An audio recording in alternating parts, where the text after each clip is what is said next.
Almost everyone has heard of Pablo Escobar and the Medellin Cartel, the people who actually started the massive, even industrial, smuggling of cocaine. Our protagonist today was one of the first to help Colombians bring coke into the U.S. and for a long time remained the largest drug courier of the Medellin Cartel. Jung started with pot, reaching wholesale quantities there and shipping it directly from Mexico. Then he met future Medellin Cartel leader Carlos Lehder and refocused on cocaine, again pumping his illegal business to the level of the best in the business. Jung was, for his contemporaries, the one who dictated the new trends in the drug industry, changing the rules of the game twice in under 20 years. So if you're interested in hearing the story of Escobar's top drug mule, played in a feature film by Johnny Depp himself, then meet George Jung on the other side of the law. George Jacob Jung was born on August 6, 1942, in a small coastal town of Weymouth, Massachusetts, in the family of Dutchman Frederick Jung, owner of a small oil business, and Irishwoman Ermin Jung. The family was not poor, but also was not rich. As a child, George did not show any signs of deviant behavior. He did not lie, did not steal, was not aggressive, did not suffer from a tendency to arson, and did not torture animals, and his only misdemeanor was the theft of a hamster from a neighbor from a cramped cage because the boy wanted the animal to live in his spacious room. He did poorly in school because of dyslexia, a congenital inability to read, but in the town of Weymouth was very popular football, and George achieved some success in this sport, as well as showed himself a star of local parties. He always knew where and what was going on in terms of entertainment. As a teenager, the future El Americano showed a passion for risk. He jumped from the highest cliffs into the water and, having received a driver's license at the age of 16, perceived his hometown as a personal racetrack. From the girls that the handsome athlete was also no rejection. The only thing that overshadowed the cheerful youth of George were deteriorating relations between his father and mother. As he himself said, between his parents initially had nothing in common. His father was stubborn, a little wordy workman, and his mother always strived for a beautiful life and art. In the house there was a tense atmosphere, quarrels, and even fights, and as a result of which his mother packed a suitcase and left, and everyone knew that she was leaving for a lover. George suffered greatly from these quarrels because he loved both his father and mother, who, incidentally, never divorced. After graduating from high school in 1961, George did not go to college and had to work as a mason's helper until the next school year. There, for his outstanding physical data, he received the nickname Jack. In the fall of 1962, Jung did enroll at the University of Southern Mississippi and left home. He later recalled the place. Rumor had it that the place was a shithole leading nowhere, but it was easy to get in, and that it was where you could get in if you were a jerk. At the end of his first semester, George earned a top grade to Introduction to Business and began putting what he had learned into practice. He got a corporate phone credit card from a friend in Weymouth and started driving around college dormitories selling long-distance phone calls for $5 to students who wanted to talk. This unsophisticated scheme earned him $40 to $50 a day, and the company account to which the card was registered ran up a huge debt. Not surprisingly, George was soon caught. His father had to pay the company $1,000, and the university suspended George, and he went back to work on a construction site in Weymouth. In his hometown, he got together with a school friend nicknamed Tuna, aka Vaino Tuominen. They had been partying furiously before, but now their parties had reached a new level. For example, Tuna more than once stole a car from the police officers who arrived on call for a raucous party and dumped it somewhere on the highway. This way of life of buddies led to trouble. We're talking about an accident with serious consequences. 5 cars collided on the Southeast Expressway. After that, George and Tuna traveled to California in the winter of 1965. They were each 23 years old. They settled in Belmont Shore. George enrolled in history and philosophy courses at Long Beach College and hung out constantly on the beach, where he was struck by the abundance of half-naked, easily available girls. Displaying the leadership qualities for which he was known in Weymouth, George became king of the beach. On weekends, he and Tuna traveled to Mexico, often getting into minor trouble. Once they were kicked out of a bullfight in Mazatlan after George became ill from drinking too much tequila in the blazing sun. He threw up on 2 people who turned out to be the town's mayor and his wife. But partying, as you know, requires a lot of money, which George did not have, and he began to look for ways to earn it. He did not want to work at a regular job, so he began to think about other options. George's first step in business was a shipment of huaraches from Mexico. These are the kind of rubber-soled sandals with leather straps. He even opened dealerships at colleges across the country. From the sale of sandals, students could earn money for vacations to Tijuana and other hangouts. The scheme stopped working after they made the mistake of seeking help from college administrators who felt that the institution was no place to sell sandals. George eventually dropped out of the course and got a full-time job on a pile-driving crew for $12 an hour plus overtime. It was a good wage in the mid-1960s. Almost everyone George knew at the time was involved in the drug business in one way or another, either as users or retailers, and George himself spent much of his leisure time smoking pot on the beach. And one day he was given LSD. He described it this way: "Suddenly I could see with a pill what it took the Dalai Lama 10 years to see in a cave." So he and Tuna stuck on acid almost every day for a while, and Tuna began to develop a small business supplying LSD to the local Hells Angels chapter, and lived with a snake dancer who kept her snake in a box in their bedroom. Once in Tijuana, Tuna disappeared somewhere during an acid trip, and they never saw George again. Like many other drug users, George would often take a little more to sell for a little more and buy more, first for personal use, then for friends and their acquaintances. That's how it all grew into a full-fledged business. It was 1967, and the interest in marijuana was sweeping the country. By the way, we talked about it in a lot more detail in the video about the creation of Mexican drug cartels, which you can find on our channel. At the time, in the police department in Manhattan Beach, drug-related cases were handled only by one officer named McEwen, and possession of even one joint was a criminal offense. But it took a lot of bad luck to get caught by that one officer. McEwen's biggest seizure operation was a case involving 100 pounds of marijuana in the trunk of a car. Meanwhile, by 1967, marijuana was already being trafficked en masse across the Mexican border into California. By the end of 1967, George had left his salaried job and seriously engaged in the marijuana trade. At the wholesale market in Manhattan Beach, he paid $60 for 2.2 pounds, broke them into bags of 1 ounce, and sold on the street for $10 apiece. To expand his business, however, he needed to reach out to larger suppliers. Here's how he described it: "I saw that working in the drug business was like being an executive in any legitimate business. If you want to move up the ladder, you'd look for people with higher positions and gain their trust. Then you discovered they weren't as serious as you thought, and there they were, working for you." The man George befriended was a former Marine, now a barber, named Richard Barile. He was a local drug kingpin who had connections directly in Mexico. George first came to Barile's tonsorial salon in August 1967. At the time, many people came to this barbershop for more than just a nice haircut, and Jung was able to negotiate with Richard for supplies.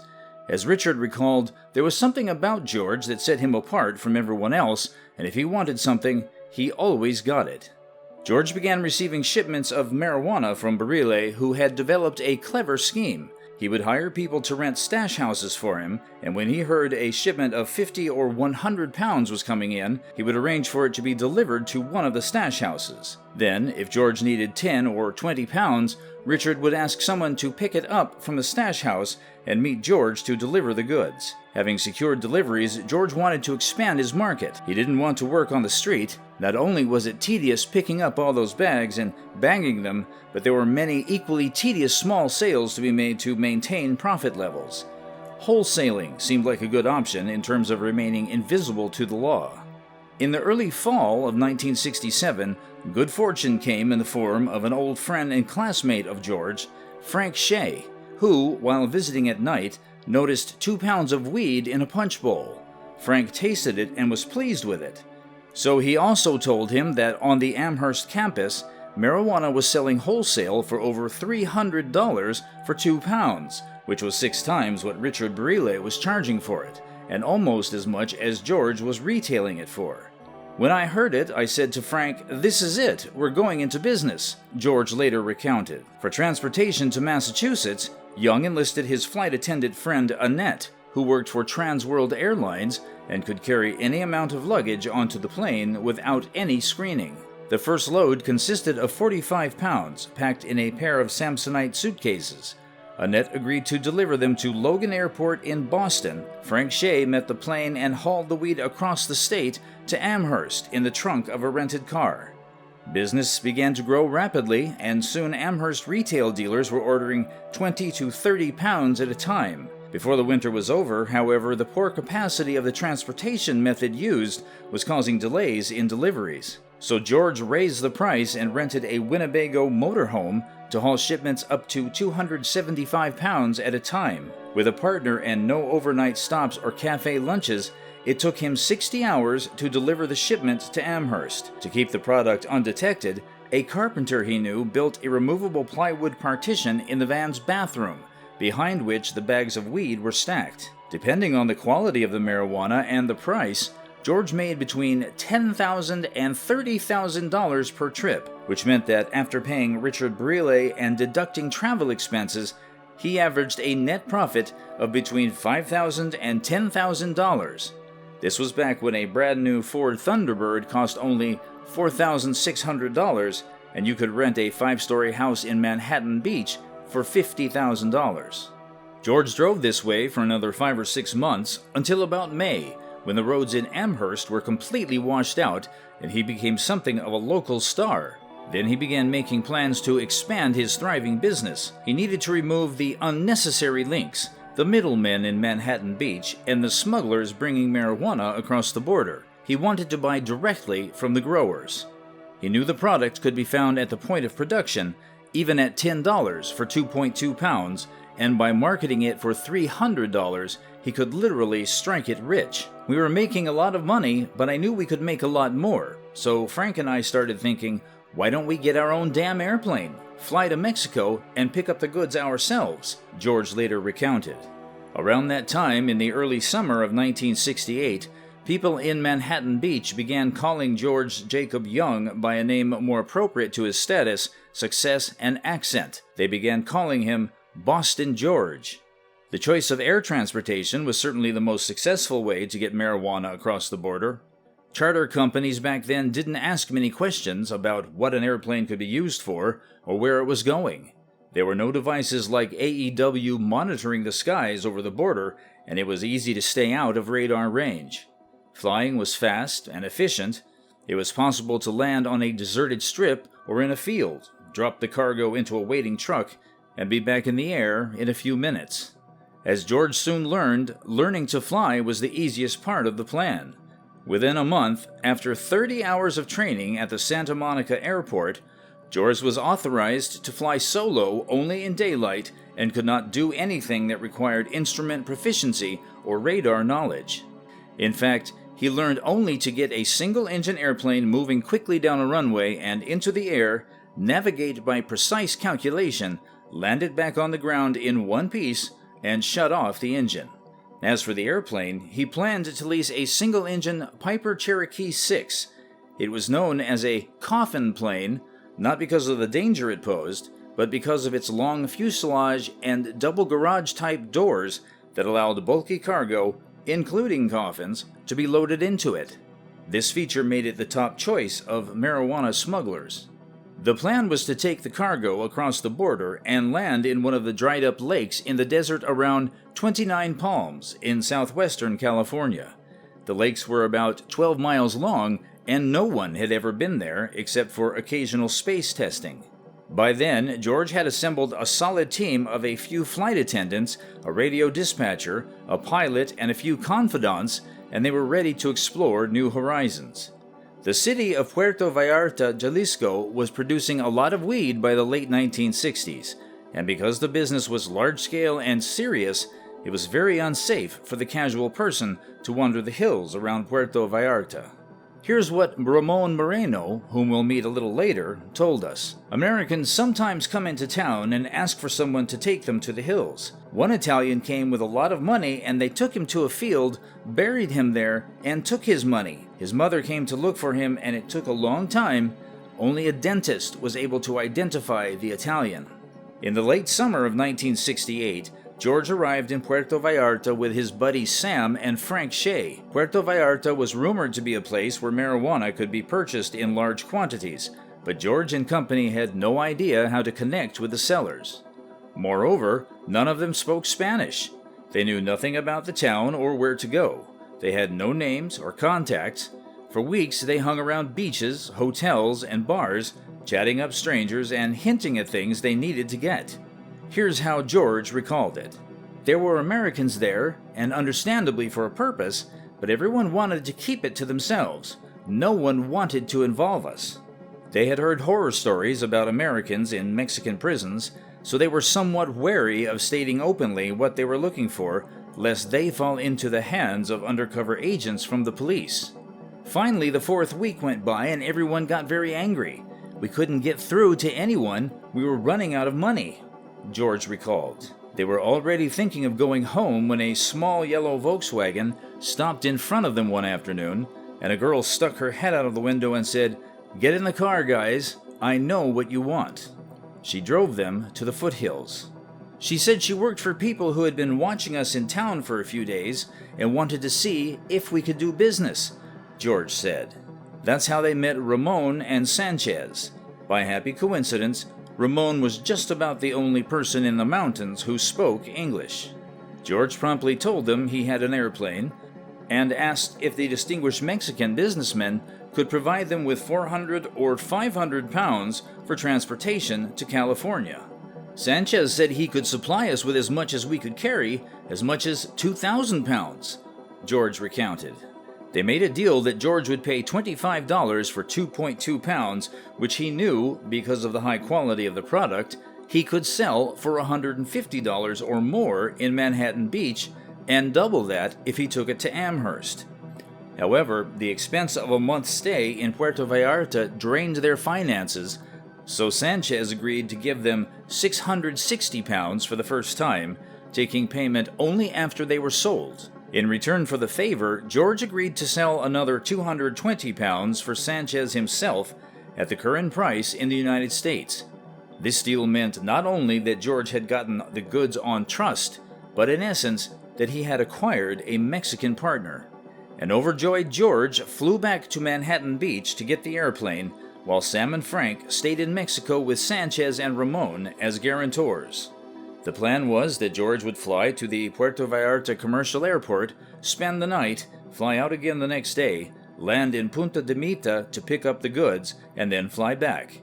After flying across the border in the United States, he would head to the bed of a dried-up lake where an associate with a camper truck would be waiting for him and unload the plane, driving with the goods back to Manhattan Beach. There he would be reloaded into that very motorhome and shipped east to Amherst. But there was one but. The Cherokee had a range of only 600 miles, half the distance from Punta de Mita to the California desert. George needed to refuel somewhere and in a secluded place, since the plane would be full of marijuana on the return trip. For this purpose, they found a seldom-used airstrip near the town of Guaymas, about halfway up the coast. On the way to Mexico, George took another comrade with him and dropped him off in Guaymas along with 20 canisters of aviation fuel. The comrade was to stash the fuel, wait 24 hours, and refuel George on the return trip. The most remarkable feature of this trip was that George Jung managed to survive. Taking off was easy enough, he recalled of his 30-hour piloting lessons. You pick up speed, pull the handle back, and you're all set. There were no problems with circling either. You just have to watch where you're flying so you don't run into anything. But the landing, that's where I felt a bit unsure. The first part of the operation went fairly smoothly. George landed safely in Guaymas, then at the airport and on the runway at the point where he was loaded with 880 pounds of marijuana. However, on the way back, cargo aboard, he had a slight balance problem that caused the plane to start rocking from side to side. Jung somehow miraculously managed to level it before one of the wings caught the ground, and after refueling, he headed for the border. On the way, he got lost. Having mistaken one town for another from the height of his flight, he veered off course for nearly 180 miles. But luck favored him, and he did not crash, collide with a mountaintop, or make an emergency landing in the wilderness.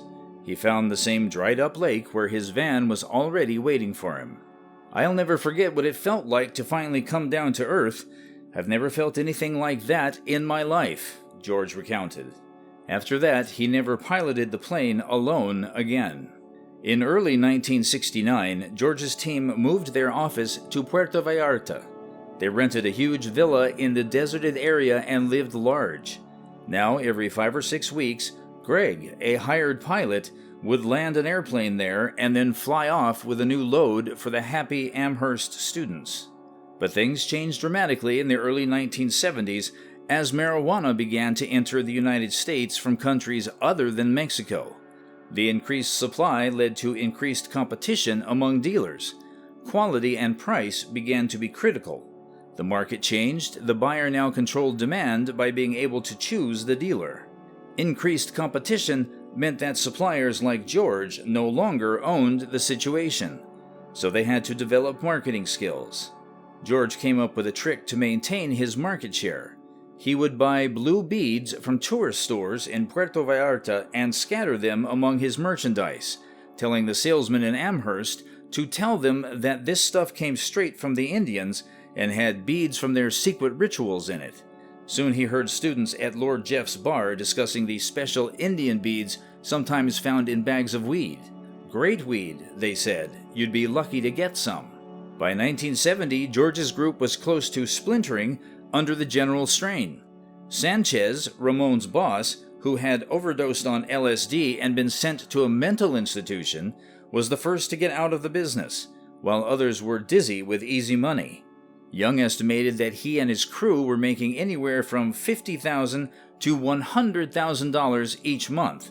That's about $1.3 million now.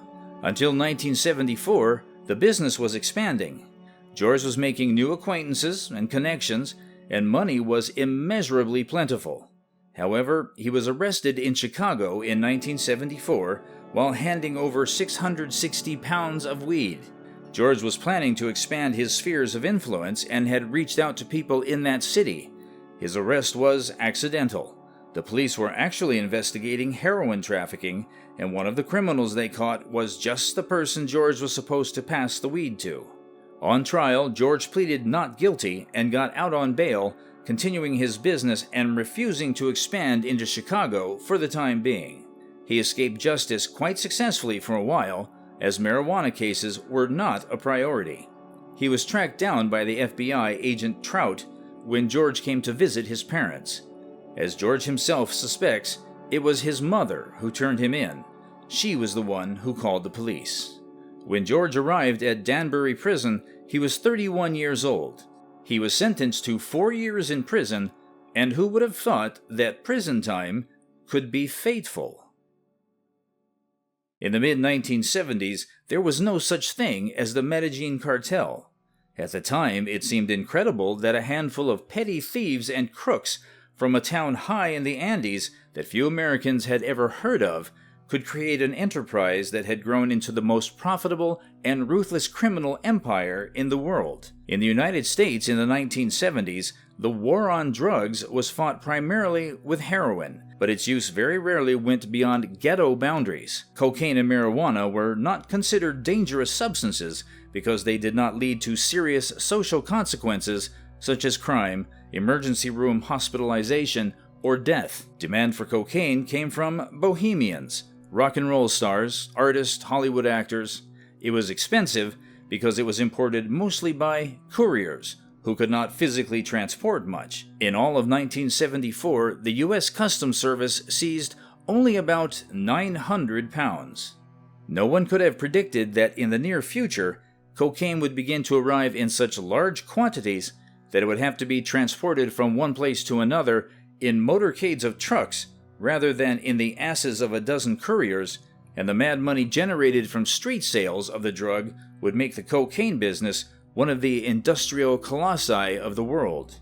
And it was pure cash, with no deferral plans, checks, credit cards, expense accounts, or promissory notes. For example, selling for $100 a gram, i.e. 15 to 20 lanes, an amount sufficient for a fun night out for a company of 3 to 4 people, generated retail revenues of somewhere between $40 and $50 billion a year.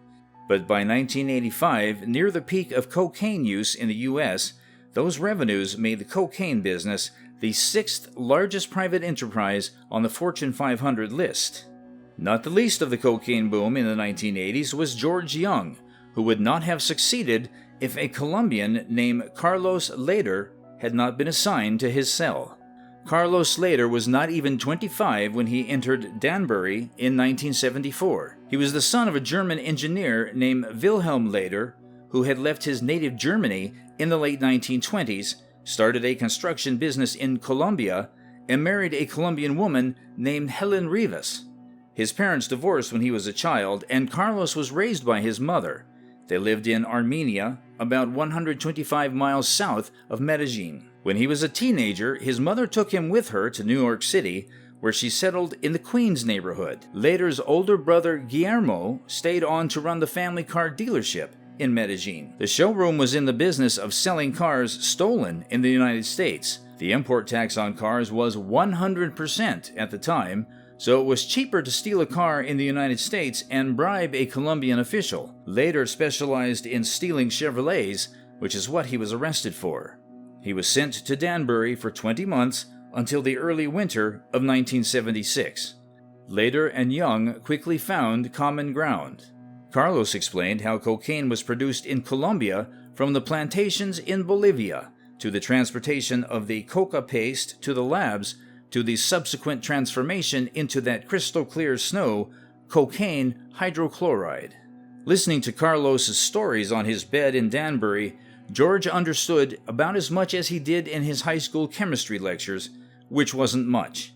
But when Carlos turned to the economic side of the business, George perked up. Adding up the cost of coca leaves, chemicals, and cheap labor, it cost less than $1,000 to produce 2.2 pounds of 100% pure cocaine, which was then being sold in Colombia. If it could be transported to Miami, it would sell in bulk for between $25,000 and $30,000 per pound. In addition, the cocaine from Colombia was pure as snow, which allowed it to increase its retail price because even diluted 2 or 3 times, it retained its properties. By this part of the story, George was already thinking about possible profits. Only the question of supply remained. He knew from his experience in Puerto Vallarta that forecast meant nothing without knowing the suppliers. But here it was up to Lehder. He knew a man named Gustavo Gaviria who smuggled cars and had a parallel cocaine business. Gustavo was a partner of his cousin, a former smuggler who was beginning to be talked about in Medellin as a businessman with great potential.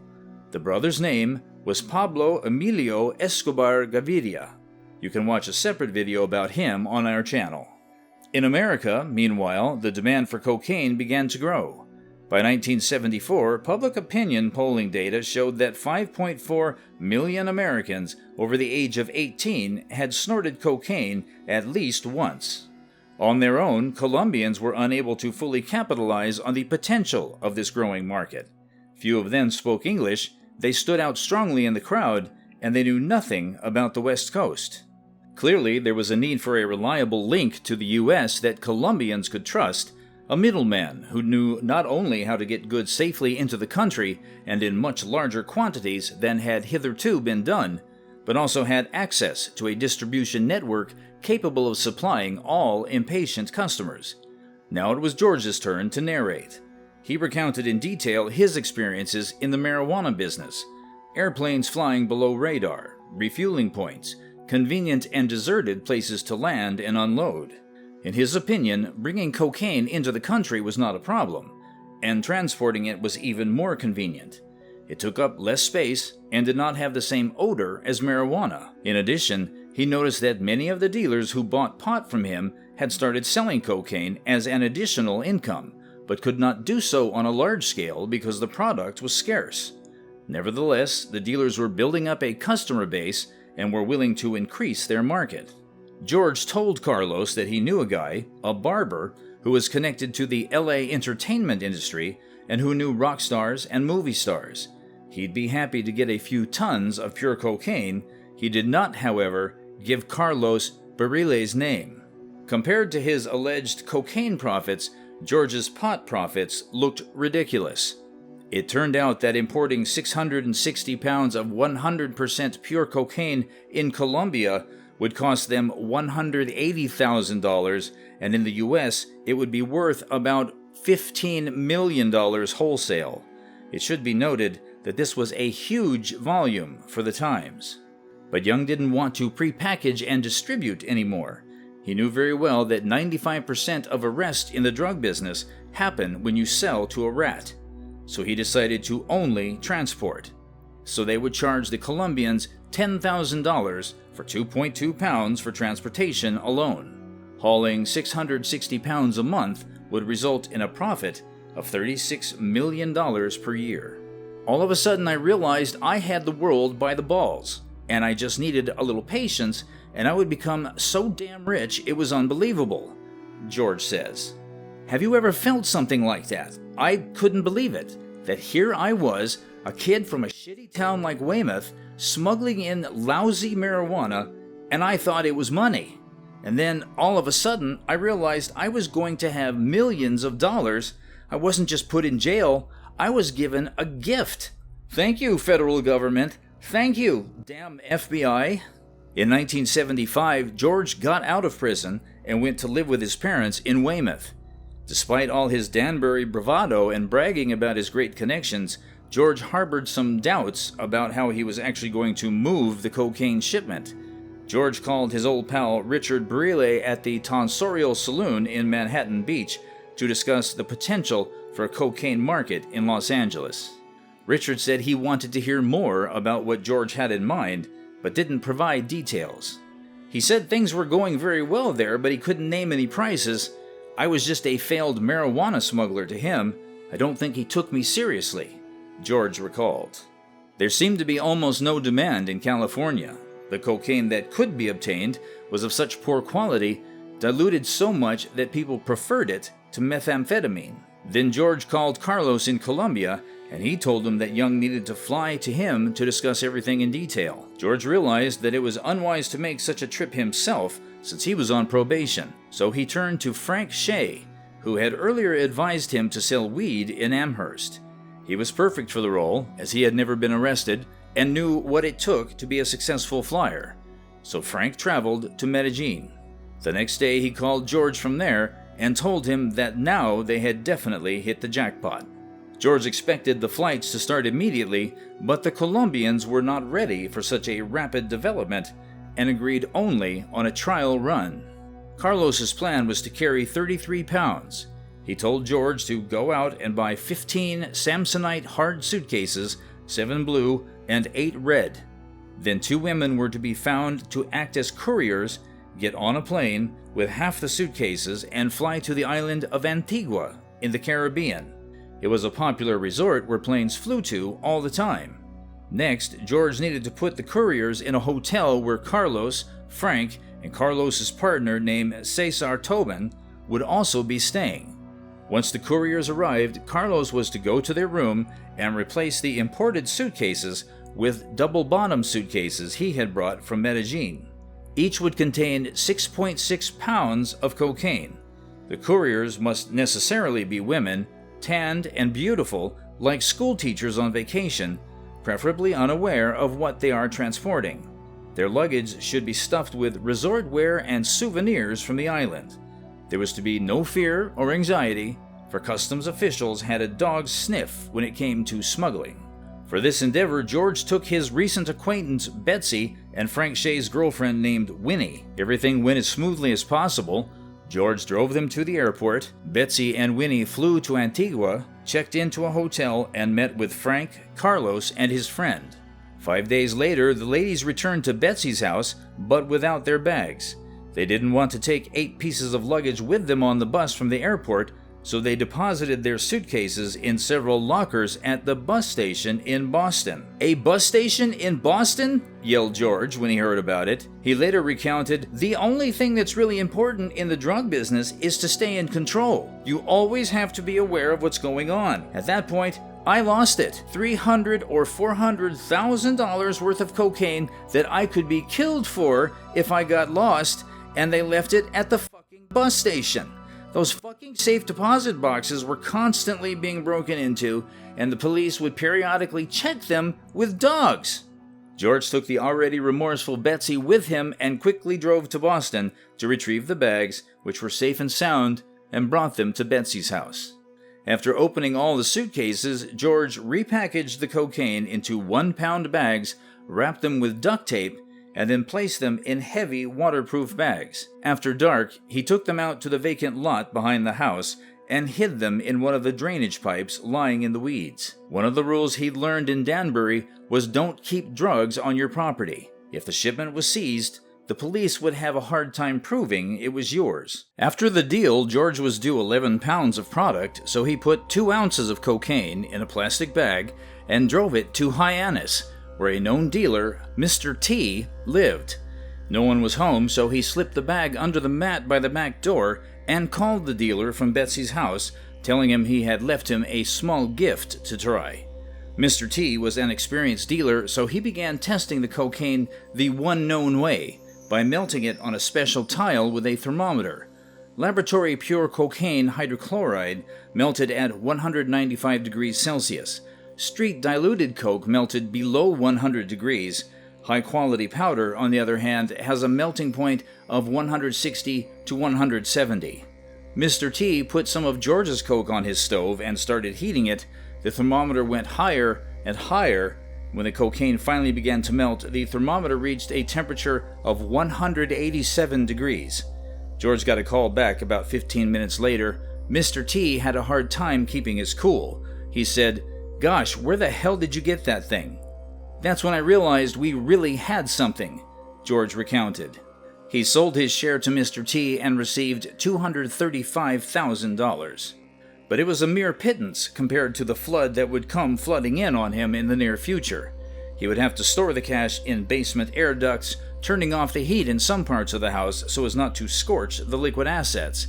Later, the cash would be scattered in the walls of the house, dug into the basement floor, and stuffed into hollowed-out holes. George found a new pilot. He was attorney Barry Kane, who had a private plane. In October 1976, Kane landed his Cessna at Norwood Airport near Weymouth to pick up George, and they headed to Toronto, where they met Carlos at the Holiday Inn. Carlos took detailed notes while Barry gave him a tour of the airplane. The Cessna 310R had a fuel capacity of just over 200 gallons and could reach speeds of up to 165 knots. As Carlos had previously explained, the cocaine would be packed in 2.2-pound bricks wrapped in cellophane and duct tape, 25 at a time in rubberized bags the size of an army gym bag. The Cessna had a payload capacity of 1,400 pounds, but in cubic feet, the space would be very tight. Kane figured that if he had removed the 2 passenger seats, leaving only the pilot and co-pilot, he could carry 10 or 12 sports bags weighing up to 660 pounds total.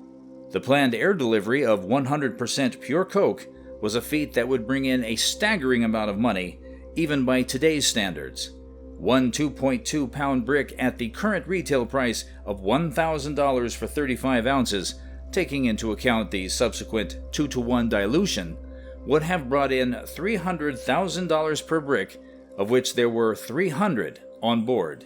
That meant that Barry's airplane ride would ultimately generate about $90 million in revenue, and for George, this was just his first trip. He had already persuaded Carlos to organize his companions in the forest of Colombia to haul at least once a month and thus sell to the tune of more than $1 billion a year. As haulers, not dealers, George, Carlos, and Barry received a small share of these sales. This suited George just fine, as he often said it was better to let someone else take the risk and get the headache of selling the product. He wanted to manage the pilots and the planes, make travel arrangements, make sure the goods were safely out of Colombia and delivered within the United States to wherever the Colombians would indicate. Carlos convinced his Colombian acquaintances to pay $10,000 for 2.2 pounds, so $3 million total. Barry said he wanted $1.8 million out of that.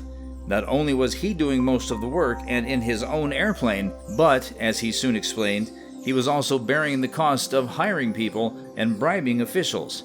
For their part, George and Carlos agreed to split the rest of the money.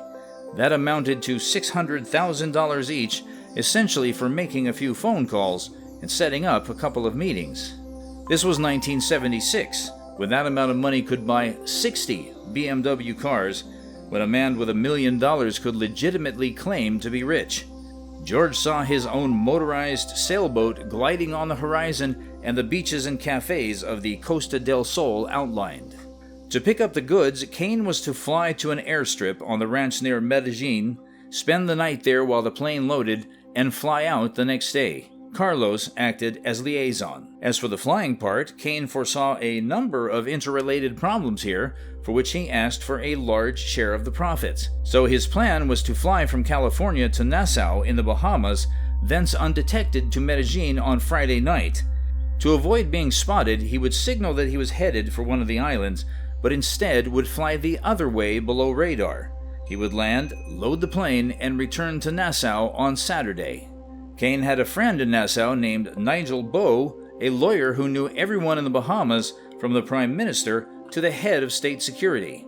By paying him, Kane could park the airplane with the cargo at the airstrip in Nassau and leave it there overnight, flying out the next day. And it's only 180 miles to the U.S. from Nassau. The Colombians made $1.85 million for the first time. Given the number of kilos sold, the quick result, and the amount of money he brought back, George, in his own words, became a golden goose for the Medellinians. About this period of his life, George himself said, "I was a kind of rock star or movie star, almost no different from them. I was a cocaine star." Richard Barile, the same barber, divides the history of LA's cocaine scene into the period before and after George Jung's arrival. In the early and mid-1970s, when he switched from marijuana to cocaine, Richard traded mostly in grams because of the scarcity of the product. He would buy a little bit at a time from couriers, a kilo here, a kilo there, then still diluting it all to make a profit. Given that the product came to him already diluted, the street coke at the time was 1/10 pure. In the beginning, people here didn't distinguish good cocaine from bad cocaine, so it didn't matter. It was just a fashion statement. It wasn't until after George and Carlos that pure cocaine came out, and people noticed the difference. That's when the demand started to grow, Barile said. It was Richard Barile who was able to organize further distribution of the product after it was transported. As a large wholesaler, Richard had 4 dealers to whom he shipped 55 pounds at a time. Demand grew very quickly, and not just from consumers. As word of the flight spread through the Colombia community, more and more Medellin merchants began to contract for shipments. George now spent 25 hours a week on airplanes or waiting in airports. So George became a local hero among Colombians and earned another nickname, El Americano. Everyone wanted Carlos to introduce them to this guy from Boston, wanted him to do a lot of work for them, but Carlos only wanted this gringo to do business through him. In July, when the demand increased, the pace quickened, and the loads doubled. George had a hard time at all. He was now hauling 220 pounds a week, so he started renting Learjet planes for $10,000 one way. Then I realized an important thing. When you fly on a Learjet, no one ever asks you. They don't know who you are, and they're afraid to ask. They just stare in awe. You get off the plane, you're wearing a cashmere jacket, and there's a limousine waiting for you. Well, there's another multimillionaire. It's yes, sir, and no, sir. Thank you, sir. Goodbye, sir. You could smuggle in a nuclear warhead, and they wouldn't dare stop you, George told me. The airplane was the only place George could sleep. Here's how he described it. It became a real nightmare. Money, cocaine, cocaine, cocaine, money. Everybody around wanted more and more. Airports, airplanes, everything I had to do. With such pressures, it's no wonder George became tightly hooked on the product he was carrying. In the summer of 1977, Carlos Lehder bought the entire island of Norman Cay to set up a transshipment base for airplanes. George tried to get Carlos back to the original plan they had talked about in Danbury, deliver shipments across the border at various points, some through Mexico to California, others to Louisiana, Florida, and other southern states. The island was a good idea, but my plan was to keep moving, to keep changing, to be stealthy, to be easy on the eyes. No one knows what you're doing, where you are, or who you are, and until they know who you are, they can't catch you, remembered George. In talking about their business, George and Carlos had already begun referring to themselves as the company, which they believed included Pablo Escobar, whom George had not yet met, Barry Kane, and several other people. It wasn't called the cartel then, it was the company. My job was to hire the pilots and planes, arrange the landings, and act as vice president of the American side. Carlos was the liaison in Colombia and organized the supplies. That was the initial concept, George recounted.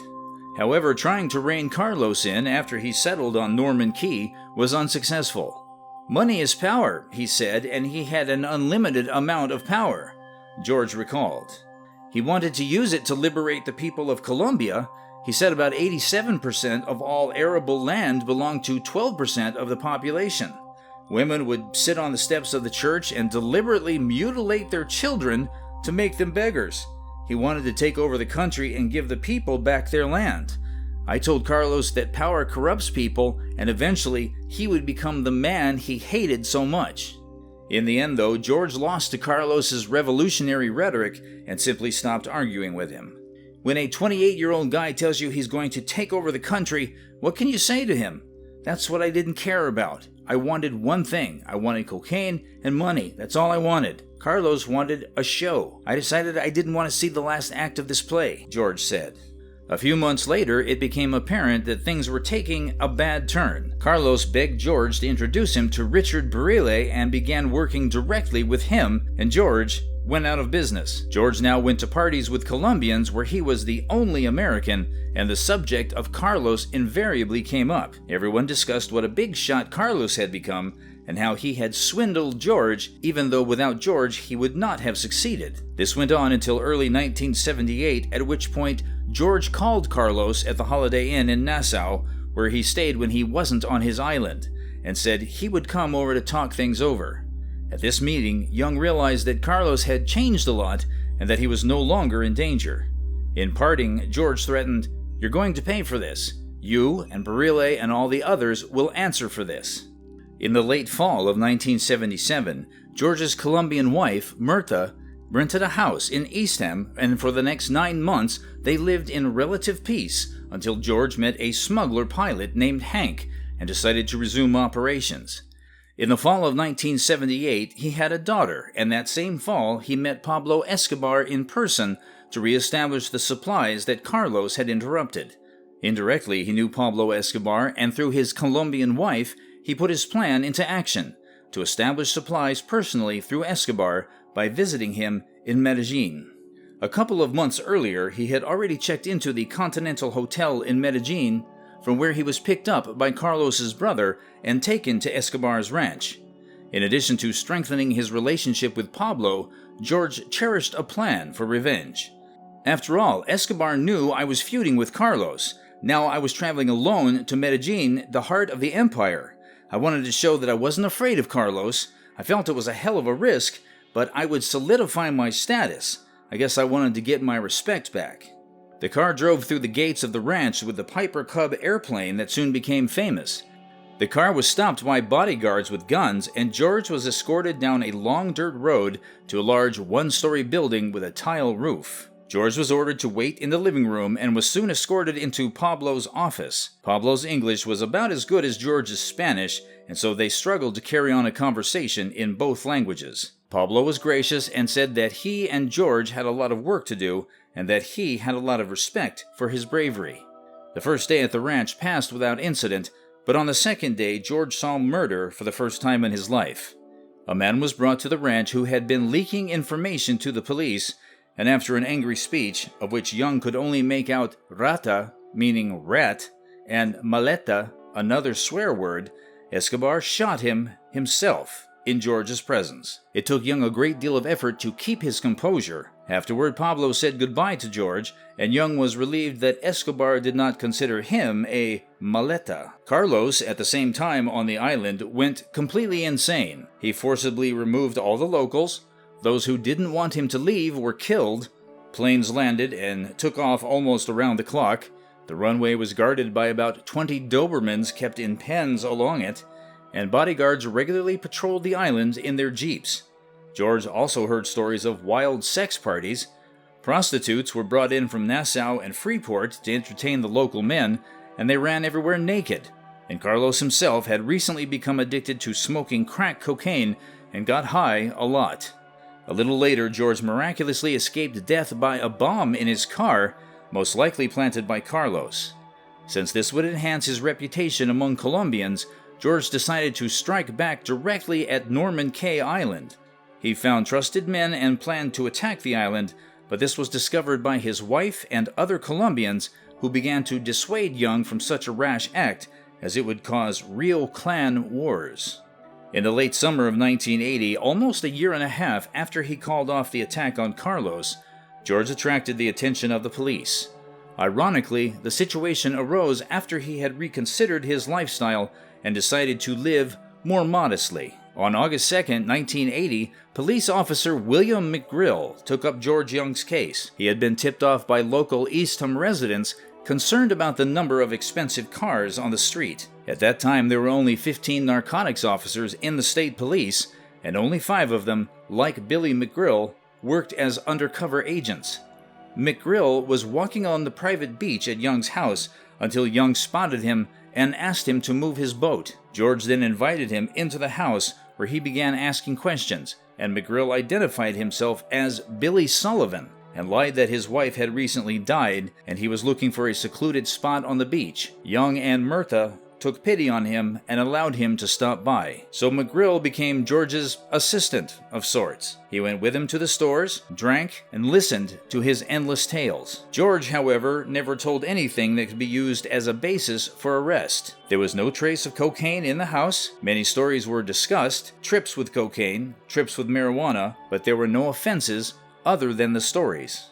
On August 12th, George and Myrtha went to Colombia to see an acquaintance who had a large ranch. They told Billy to watch the house while they were away. They were gone for 2 months, and when Billy met them at the airport in mid-October, they had people with them that he had never seen before. One of them was Richard Barile, who had been similarly duped by Lehder and had gone back to business with George. The operation finally moved forward. At the same time, cocaine was delivered to Jung's house, which soon began to be repackaged.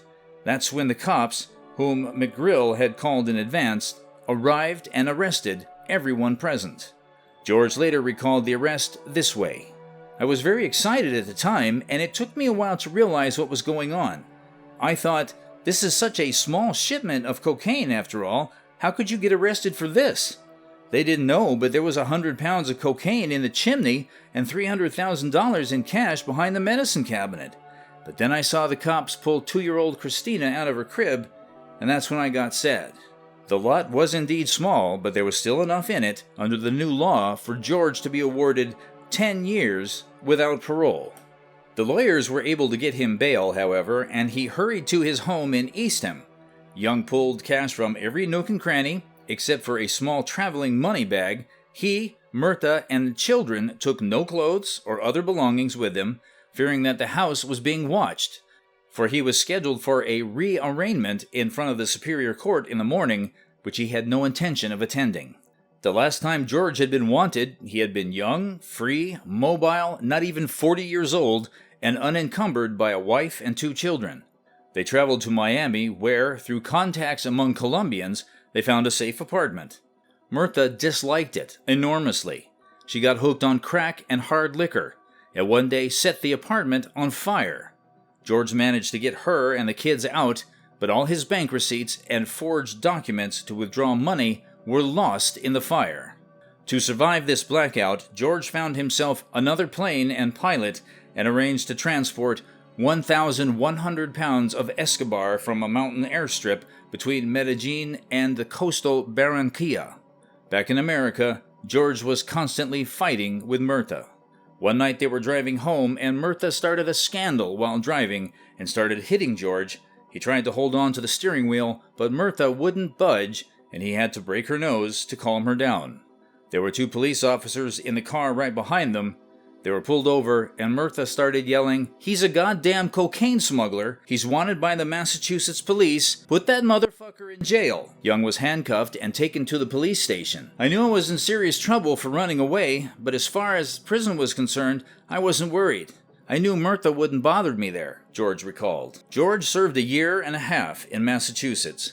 Myrtha also found herself behind bars, but in the end, they were pulled out by a lawyer. They went to Florida, where George went back to his old ways and sold a kilo of cocaine to an undercover agent again in the fall of 1983. For Myrtha, that was the last straw. She left George. Jung was facing a serious sentence, but it had to happen. A bag of cocaine disappeared from the evidence room. He was sentenced to 40 months in a maximum security penal colony.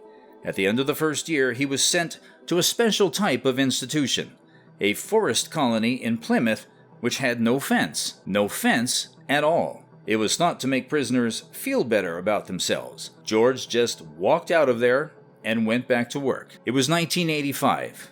Circumstances had changed in the cocaine business as well. Because of the sharp drop in wholesale prices, George now had to bargain hard to get less than half of his usual transportation fee. But he was no longer young, and he had lost his nerve.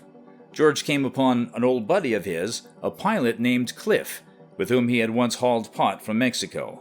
What he didn't know was that Cliff had made a deal with the investigation and brought 2 undercover agents with him. For 3 months, George lived on an impounded ship, waiting for delivery.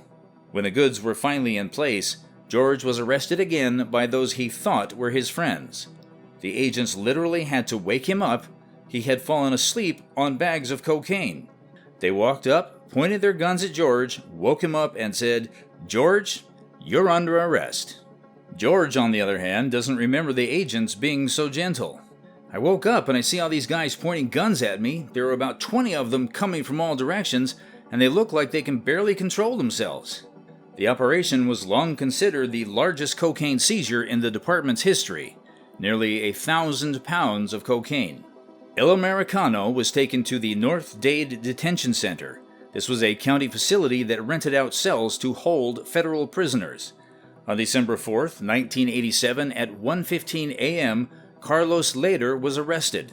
Well, as arrested, rumor has it that Escobar himself turned him in, because Lehder had finally succumbed to his megalomania and even appeared on television calling for freedom from the shackles of imperialism. And George had a chance for revenge. He was offered a deal. Eventually, with Escobar's approval, George testified. About Escobar's approval, again, in his own words.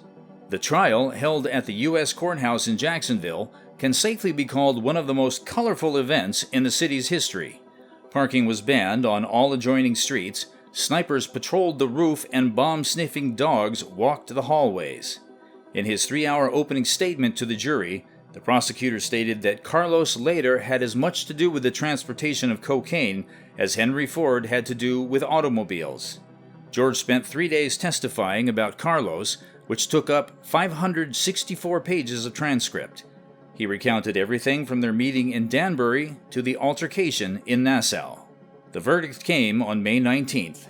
Lehder was found guilty on all 11 counts, including smuggling 7,000 pounds of cocaine into the United States, and sentenced to life in prison without the possibility of parole, plus an additional 135 years.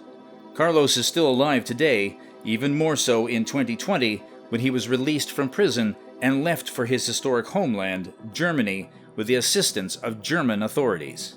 George Jung was released after testifying and traveled with journalist Bruce Porter for a couple of years to the places of cocaine glory, after which Bruce wrote the book Blow, which became a bestseller, and George received his fee of $250,000 for it. However, he just couldn't stay away from the thrill and took a smuggling job with an old friend. Unfortunately for Jung, that friend worked for the DEA. Jung was arrested again in 1995 and went to prison in 1997. Pretty soon he was approached by a Hollywood director to make a movie about his life. Released in 2001, the movie Blow, starring Johnny Depp, turned Boston George into a celebrity. He was released from prison in 2014, but was later arrested again for parole violation in 2016. He was released in 2017, and he never went back to prison again. In 2022, the documentary Boston George, Famous Without the Fortune, was released, in which Jung talks about his hard life and even meets tuna 40 years later. George Jung died on May 5, 2021, in Weymouth, Massachusetts, of liver and kidney failure. He was 78 years old. Until his death, he enjoyed his last days as a free man with no regrets. For as he once said, "Life is a rodeo. The only thing you have to do is stay in the saddle." And I'm back in the saddle again.